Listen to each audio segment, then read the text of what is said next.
14 വർഷം മാസശമ്പളത്തിന് അക്കൗണ്ടന്റായി ജോലി ചെയ്ത അയാൾ തന്റെ സഹോദരനിൽ നിന്നും കടം വാങ്ങിയ 5000 രൂപ കൊണ്ട് തുടങ്ങിയ ആ സംരംഭം ഇന്ന് 2500 കോടി വിറ്റുവരവുള്ള സാമ്രാജ്യമായി മാറിയ കഥ. വെള്ള തുണികൾ പണ്ട് അലക്കുമ്പോൾ വെണ്മ നിലനിർത്താനായി ഉപയോഗിച്ചിരുന്ന പൊടിനീലം തുണികളിലെ മടക്കുകളിൽ ഒരു നീല പാണ്ട് ഉണ്ടാക്കിയിരുന്നു. ആ പ്രശ്നത്തിന് പരിഹാരമായി ഒരു വർഷത്തോളം അതിനെപ്പറ്റി പഠിച്ച് MP രാമചന്ദ്രൻ തുള്ളിനീലം എന്നൊരു പ്രതിവിധിയുമായി വരുന്നു. അതെ, ഉജാല.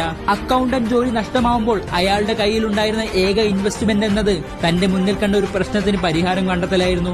1983-ൽ സഹോദരനിൽ നിന്നും കടം വാങ്ങിയ 5000 രൂപ കൊണ്ട് തൃശൂരിൽ ഒരു കടമുറി വാടകയ്ക്കെടുത്ത് വീടുകൾ തോറും കയറിയിറങ്ങി വിറ്റായിരുന്നു ഉജാലയുടെ തുടക്കം. തുടർന്ന് അത് തൃശൂരിലെ ജനങ്ങളെ ഏറ്റുവാങ്ങുകയും പിന്നീട് ഹോൾസെയിൽ ഓർഡറുകളും റീറ്റെയിൽ ഓർഡറുകളുമായി കേരളം മുഴുവൻ വ്യാപിക്കുന്നു. 1999-ൽ പലതരം വാഷിംഗ് പ്രോഡക്റ്റുകളുമായി ജ്യോതി ലാബ്സ് ഇന്ത്യ മുഴുവൻ 100 കോടിയോളം വിറ്റുവരവുണ്ടാക്കി. 2007-ൽ ഓഹരി വിപണിയിലും പിന്നീട് 2023-ൽ 2500 കോടി ടേൺ ഓവർ ഉള്ള ഒരു സാമ്രാജ്യമായി മാറുന്നു.